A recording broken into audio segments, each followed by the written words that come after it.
So today I learned two things. The first thing is I learned that apparently the BMW M motto is born on the racetrack, made for the streets, core of a passionate community.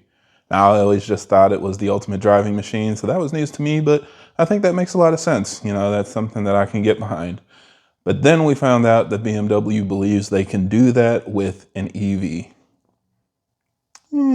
All right, guys, we are back in my garage for another video. And yes, BMW has finally come out and announced that they are making a fully electric M3. And this is a car that they've been teasing for a while. We talked about some of the other videos that they posted on their YouTube explaining their thought process behind it. But this is the first time we've got some concrete details from the BMW and having them officially announce that it's going to be in their new M cars. So, of course, we're going to go through all of the details and talk about exactly what they shared, and I'll just explain to you guys what we can expect when this new M3 comes out. So let's go ahead and talk about it, and hopefully you guys find this video useful.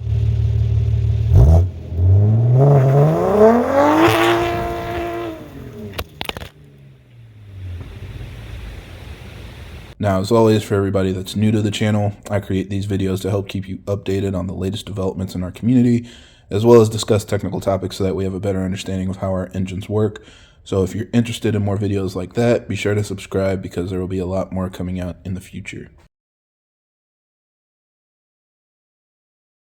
Now, of course, we're going to talk about the details, but I'm curious, is an electric M3 something that you would consider? Just hearing it without knowing performance figures or anything like that? Is that something that you would say, yeah, I could get behind that? I'm definitely curious if you guys are. Just leave a comment down below and let me know your initial thoughts just from the headline.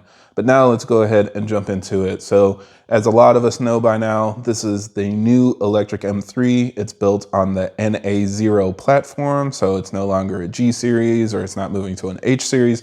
It's going to be an NA0 car under the new class platform.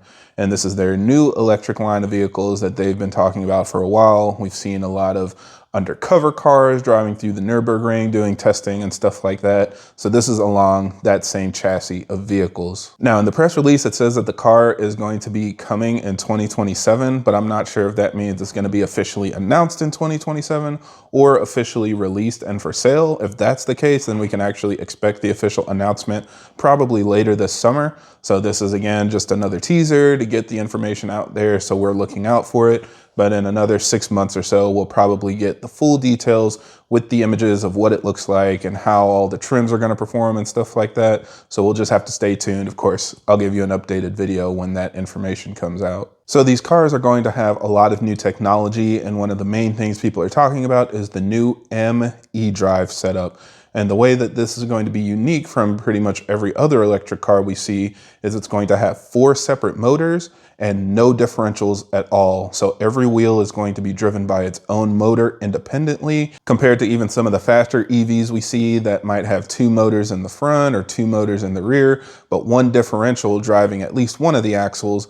This car is not going to have any differentials at all. So we're only going to have the 4 individual motors all being driven by individual computers so that you can have basically infinite amount of variation in your torque vectoring and how you send power to the ground. Now, this is all going to be controlled by what they call the heart of joy. And I can already see how cringy this is going to become to talk about as they continue to assign different names to all of the different features on the platform. But yes, the heart of joy is what they are calling the M-specific control software for the drivetrain on these cars. And it is going to basically control 4 quote unquote super brains, as they call it, which are basically just 4 high performance computers that can very quickly analyze data and make decisions so that it's constantly optimizing how the car drives. Now, of course, as you can expect, this means that you can switch to a fully rear wheel drive setup. So they can disable the front motors and only power the car by the rear wheels if you want to be able to drift or burn out or just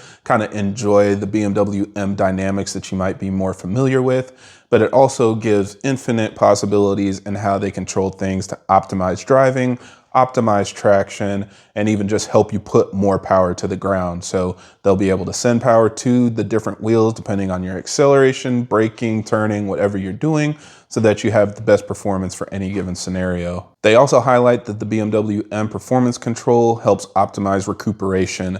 And this is important for a lot of different reasons, but probably the main one in this specific use case is that it makes your performance as consistent as possible. If you guys have paid attention to EVs, you know that as the battery drains, they typically get slower and performance drops off. So if you have recuperation, especially around something like a track, every time you're on the brakes, it's putting some of that power back into the battery so that you have the same surge of power coming out of a turn. So it should help make everything just more consistent and easy to get a hold of, versus, you know, having a really significant drop off and the car just gets slower and slower. Now, of course, in that case, we need to start talking about the battery. It is a fully electric vehicle overall. And the good news is they are still thinking about making sure that the BMW M dynamics are incorporated in how they design and include the battery in this setup. So they actually specify that the battery is connected to both the front and the rear axles. So it's not just going to be an additional component that's hanging under the car or bolted to the body. It is going to be an actual structural component that helps make the car more rigid so that, you know, the car feels better when you're driving around turns and hopefully gives you more feedback, or as much as we can expect from a modern car. Now, this is going to use a performance variation of the updated Gen 6 cells. Again, if you guys haven't been paying attention to EVs so much, they do kind of show how the new Gen 6 cylindrical cells are optimized compared to the older design of batteries. It's much more power dense, and so you're going to be able to get more power and more battery capacity into a smaller size. That of course helps reduce weight, it reduces heat, and makes everything more efficient. So you'll get better range, more power, and basically just improves all of the characteristics that are important in an EV. They also said that the battery is going to be over 100 kilowatt hours, which is pretty big. Of course, that's good for range and good performance, but that also sounds like it could be pretty heavy. So hopefully the new Gen 6 cell design kind of compensates for that, and we don't take as much of a penalty in this new design. Hopefully it's not the tank that it could be with that size of a battery. And also it's built on an 800 volt architecture. So that means faster charging and better performance. Again, for anybody not familiar, the more battery you have, the more instant performance you can put down. So it is still important to have a big battery so that you can make as much power as possible, get good torque and all of the stuff that we enjoy when we're driving electric cars. So this is going in the direction of performance while hopefully minimizing the hit that we get from a bigger battery. Now, with all of that, they are also optimizing the cooling for the battery and making it more performance oriented. Again, when you're going on track and you're beating on the car, it's really easy to make the batteries overheat, and batteries have an optimal temperature range just like an engine. So they still have coolant flowing through them. They still use a fluid system to keep them from overheating, and you want that to make sure that the battery is in its optimal range so you get the most performance without degrading the battery or causing it to break down. So they're going to set that up in an optimized fashion with appropriate cooling and heat management so that you can keep the batteries in the temp range they need to be. Now, as far as driving, they did do a couple things that should help with the driving experience as well. One is it looks like they took a note from the Ioniq 5N and they are going to use simulated gear shifts. So we'll probably have flappy paddles on these wheels and you can drive the car and basically use the paddles to feel shifts. Again, they won't be real. There aren't any gears in these cars, but if you still want that sensation of torque and the gears banging as you're accelerating, this will give you the option to either turn that on or disable it.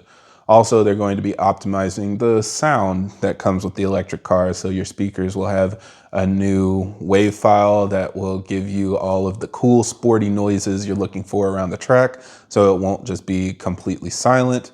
And they did say it's still going to have different drive modes. So it'll have, of course, stuff optimized for efficiency as well as optimized for performance. And you'll be able to change those settings however you want so that the car feels the way you want it to from the driver's seat. Now, as far as performance, we'll probably have to wait for those official figures. There's nothing really concrete in this press release, but they did highlight some things like, again, extra measures they went to make the car lighter. They said that they're using natural fiber elements in the body, which are similar to carbon fiber, but not exactly the same. It should have similar properties, but it uses 40% less emissions to manufacture. So I guess leaning into, you know, the better for the environment aspect or thought behind EVs, they're kind of pushing that into the manufacturing of the car as well.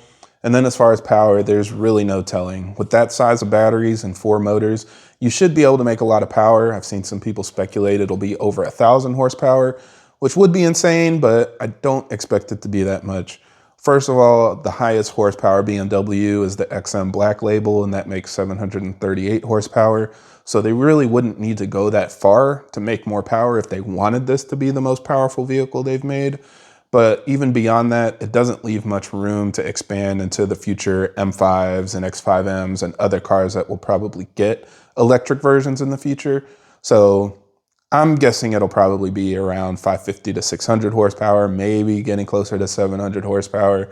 That's just kind of my guess. They also would probably have additional types of this car, so additional trims that might have a little more power as well. So maybe the regular M3 eDrive competition comes with 600 horsepower, and then they'll be able to still push out a 650 horsepower CS or CSL, whatever else could be in the pipeline.